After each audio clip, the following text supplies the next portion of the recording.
Assalamualaikum. Enggak ada.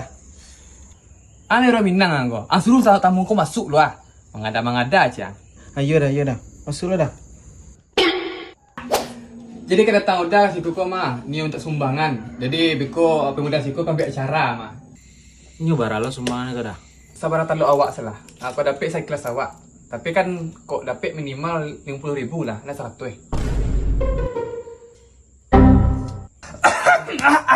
Aduh ai. Iya. Tunggu sebentar ah. Di mana kampung adik? Disangka dah. Oh disangka. Mantan udah orang sangka lah mak dek. Akhirnya nyelah baralek. Kabarnya lah candul gini dik. Ayo dah minum dah. Kodonya dah. Dah baak dia. Walaupun tak warna dia. Asal yang penting aduh. Iya dah. Kapatang dik. Udah kakak sebelah mah nyobain dah nasi dia. Sambal yang buat toko lama loh. Kok lah nyobain nasi gitu. Iya dah.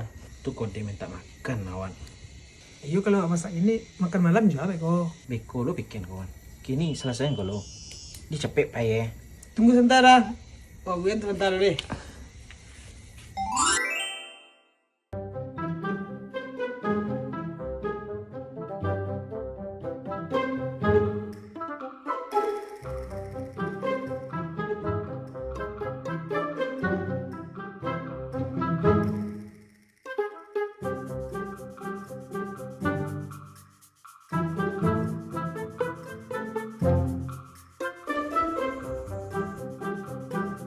Yo tu dia. Kok kapakan Allah kau solok alun.